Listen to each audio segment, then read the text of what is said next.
জুবিনৰ শেষ চিনেমাখন চালে নাই ৰৈ ৰৈ বিনালে চাম মই সময়ত চাম তাত এটা আপোনালোকক মই অলপ কথাটো বুজাই দিছোঁ জুবিনক ডক্টৰে হাক দিছিল সাগৰত যাব আৰু মই শুনা পাইছোঁ সেই চিনেমাখন সাগৰক লৈ সেইকাৰণে মই যোৱা নাই শেষত মই যাম জানুৱাৰীত কিন্তু মোৰ কথাটো আছিল যে জীৱিত কালত জুবিন গাৰ্গক ডক্টৰে হাক দিছিল যে সাগৰত নাযাব সেইখন চিনেমা চালেইতো মই বাহিৰত আহি প্ৰশ্ন সুধিব লাগিব যে সাগৰত কেনেকৈ জুবিন গ'ল সেইকাৰণে মই বোলো লাষ্টত এদিন ধুনীয়াকৈ চাম কিন্তু চিনেমাখনৰ যদি আপোনালোকে দৃশ্যপট দেখে আগতে মই কথাটো কোৱা নাছিলোঁ কাৰণ চিনেমাখন ভাল কৰি চলক বুলি কিন্তু চিনেমাখনৰ শ্বুটিং সাগৰত হৈছিলে আৰু নেম কেয়াৰ হস্পিটালত জুবিনক ক্লিয়াৰলি ইনষ্ট্ৰাকশ্যন দিয়া হৈছিলে যে জুবিন সাগৰ আৰু জুইৰ কাষত যাব নোৱাৰে গতিকে আপোনালোকেও এই প্ৰশ্নটো ক'তো কৰা মই দেখা নাই যে কেনেকৈ জুবিন সাগৰত গ'ল সিদিনাখন চিনেমাখনৰ প্ৰযোজক মোৰ তাত আহোঁতে মই তেওঁক সুধিছিলোঁ যে শ্ৰীলংকাত আপোনালোকে জুবিনক কেনেকৈ সাগৰত লৈ গ'ল কাৰণ মই দেখা নাই চিনেমাখন কিন্তু সাগৰক লৈ হৈছেনে নাই গতিকে মুখ্যমন্ত্ৰী এজনে চোৱাৰ পিছততো কথাটো ফাইলত লিখিব লাগিব মই সেইকাৰণে শেষৰ ফালে চাম বুলি ভাবি থৈছোঁ তেতিয়া আৰু কোনো হেৰি নাই গতিকে আৰামত এদিন বঢ়িয়াকৈ চাই লৈ আহিম আৰু জুবিনৰ চিনেমা চোৱা নাই কাৰণে মই পষ্ট মালনা দিও চাব নাই যোৱা একেবাৰে লাষ্টত যাম গোটেইখিনি কৰি কিন্তু এই কথাটো মোৰ মনত কুটকুটাই থাকে মই এনে নকওঁ বুলি ভাবোঁ কিন্তু তথাপিতো কুটকুটাই আছিল কাৰণে ওলাই গ'ল যে ইমান ডক্টৰে হাক দিয়াৰ পিছতো এইকাৰণে যে মই যোৱাবাৰ কৈছিলোঁ এটা ইণ্টাৰভিউত যে জুবিনৰ ইনকুৱাৰীৰ পিছত আৰু এটা ইনকুৱাৰী হ'ব নেগলেক্টৰ ওপৰত কাৰণ ক্লিয়াৰলি লিখি দিয়া আছিল চাৰ্টিফিকেট আছে যে জুবিন জুই আৰু পানীত যাব নোৱাৰিব চিনেমাখনৰ শ্বুটিং কেনেকৈ পানীত হৈছিলে তাৰমানে জুবিনৰ জীৱনক লৈ বহুত দিন আগৰ পৰাই আমি বহুতে হেতালি খেলি আছিলোঁ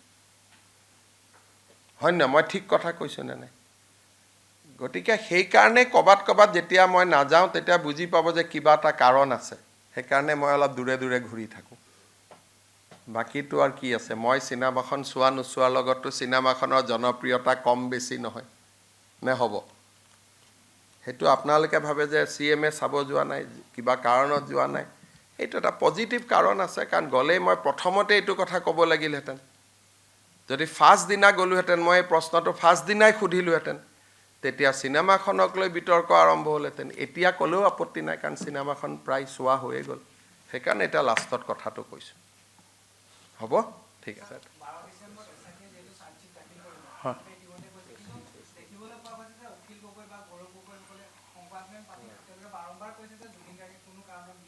তেওঁলোকে শ্যামকানু মহন্ত আৰু কি নাম তাৰ সিদ্ধাৰ্থ শৰ্মাক বচাব খুজিছে তেওঁলোকে চাৰ্জশ্বিটখন দিয়াত বাধা দিব চেষ্টা কৰি আছে এতিয়া তেওঁলোকে কৈছে এইটো এমিয়ে ইনকুৱাৰী কৰিব লাগে এমিয়ে কি পুলিচ নেকি তাৰমানে যিসকলে অসম গভৰ্ণমেণ্টৰ ইনকুৱাৰীটোক বাধা দি আছে তেওঁলোকে কি বিচাৰিছে আমি হাত দাঙি দিওঁ তেতিয়াতো সঞ্জীৱ কি নাম সিদ্ধাৰ্থ শৰ্মাৰ শ্যামকানুটোৱে বেইলে পাই যাব আমি বুলিহে আজি 3 মাহ ধৰি ৰাখিলোঁ নহ'লে আজিলৈকে কোন ডাঙৰ মানুহ জেলত 3 মাহ কোন চৰকাৰে ধৰি ৰাখিব পাৰিছে মোক কওকচোন আজিলৈকে অসমৰ বুৰঞ্জীত কোনোবা DGPৰ ভায়েকক কোনোবা ভাইচ চেঞ্চেলৰ ভায়েকক কেতিয়া অসমৰ হিষ্ট্ৰীত 3 মাহ জেলত ধৰি ৰাখিছে কৰবী দুবৰীৰ হত্যাকাণ্ড হৈছে গুৱাহাটীৰ মাজমজিয়াত দুগৰাকীকৈ মাক জীয়েকক গুৰুম কৰি মাৰা হৈছিলে কাকোতো 3 মাহ আজিলৈকে ধৰি ৰাখিব পৰা নাই গতিকে মোকতো আপোনালোকে ধন্যবাদ দিব লাগে যে মই আজিলৈকে ওলাই আহিব দিয়া নাই গতিকে ধন্যবাদ ক'ত দিব আৰু পাৰিলে আকৌ সমালোচনাতে থাকিব মই যিখিনি চেষ্টা কৰি আছোঁ কিমান সফল হৈছোঁ নাজানো কিন্তু মইতো অভূতপূৰ্ব চেষ্টা কৰিছোঁ 3 মাহত চাৰ্জশ্বিট দিয়া ৰেকৰ্ড আছে নেকি ছিংগাপুৰ পুলিচতকৈ আগত আমি চাৰ্জশ্বিট দিম ছিংগাপুৰে দিব 18 তাৰিখে আমি দিম 12 তাৰিখে তো মোকতো কৰবাত ধন্যবাদ এটা দিয়ক। দিব লাগে নে নাই কওকচোন? আজি 3 মাহটো বেল হোৱা নাই।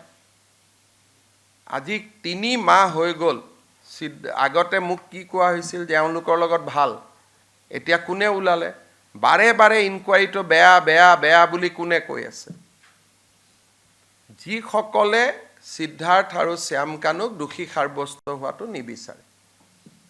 প্ৰথমতে কি কৈছিল? ভাল জেলত লৈ গ'ল, অতিথিশালাত লৈ গ'ল। এতিয়া আপোনালোকেতো এদিন হ'লেও লিখিব লাগে যে 3 মাহ মাটিত শুই আছে বুলি। কোনেওতো নিলিখে। আজি 3 মাহ যে সিদ্ধাৰ্থ শৰ্মা আৰু শ্যাম কানু শৰ্মা মাটিত শুই আছে, যিবিলাকে ৰিজৰ্টত পঠোৱা বুলি লিখিছিল, আজিলৈকেতো কোৱা নাই যে আমাৰ ভুল হৈছিলে, মুখ্যমন্ত্ৰীক এনেকৈ গালি পাৰাটো ভুল হৈছিলে। ক'ব লাগিছিল নাই কোনোবাই কওকচোন? তাতে ভূত ওলাই, ভাবে ৰাতি চিঞৰ বাখৰ হয়, মহৰ আঁঠুৱা দিয়া নাই, মোবাইল ফোন দিয়া নাই, খাব ভালকৈ পোৱা নাই, জেলৰ যি নিয়মতকৈ এটা টুকুৰা ৰুটি ভালকৈ খাব দিয়া নাই। 3 মাহটো হৈ গ'ল চাওঁতে চাওঁতে। কোনেওতো জামিন ল'ব পৰা নাই নে পাৰিছে কওক? কালি মই উমৰাংচুত যাওঁতে SP সুধিছিলোঁ পৰহি, তাতে 2টা আছে, কেনেকৈ আছে? বোলে ছাৰ এনেকুৱা হৈ গৈছে। আপোনালোকে এইটো নিলিখে।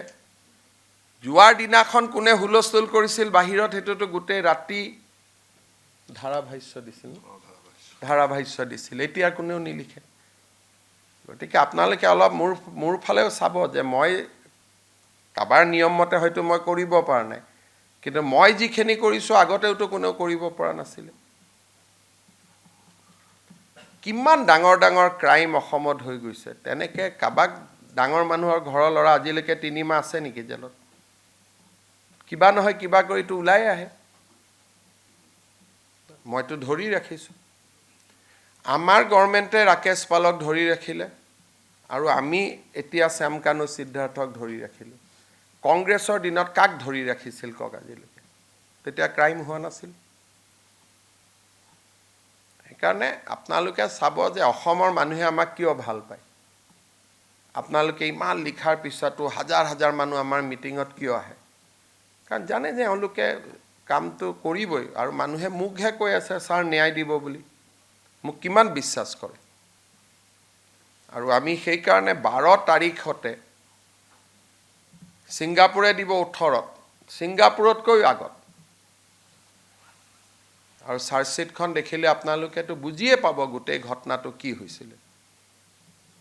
এপ্লাই কৰিব লাগিব, খালি কপিটো আমি দিব নোৱাৰোঁ। কপিটো আপোনালোকে এপ্লাই কৰি পেলাই কোৰ্টৰ পৰা আনিব লাগিব। বুজি পালে? গতিকে এইটোৱে কথা। আৰু গৌৰৱ গগৈ, অখিল গগৈ কি বিচাৰিছে তেওঁলোকৰ পৰা বুজি ল'ব। আমি যদি কাবাক ইনকুৱাৰীটো দি দিওঁ, মানুহ 2জন জামিনত যাব, তেতিয়া টিভিৰ আগত ক'ব লাগিব যে এওঁলোক 2জন আমাৰ মূৰ্খামিৰ কাৰণে জেলত গ'লে হিমন্ত বিশ্ব শৰ্মা দায়ী নহ'ব, জামিনত গ'লে। আজি যদি অসম পুলিচে কেছটো CBIক দি দিয়ে, লওঁতে মাজত 2 মাহ লাগিবনে নাই? 2 মাহততো তেওঁ 18 তাৰিখে জামিনত গুচি যাব। সিদিনাখন যাতে মোক লিখি দিব লাগিব টিভিত, CBIক দিব লাগিলে মই CBIত দিম 24 ঘণ্টাত, MEAক দিব লাগিলে MEAক দি দিম 24 ঘণ্টাত। খালি মোক ক'ব লাগিব যে এই এজেঞ্চিৰ হাতত যদি বেল পায়, জামিন পায়, আমি মুখ্যমন্ত্ৰীক দোষ নিদিওঁ। সেইটো কৈছে নেকি? কোৱাটো নাই। গতিকে এইবিলাক হৈছে ৰাজনীতি কৰি খাব আহিছে জুবিনৰ নামত। জুবিনৰ নামত সিহঁতক ভোট লাগে, আৰু মোক লাগে জুবিন জীয়াই থাকক অসমৰ মানুহৰ মাজত গানেৰে।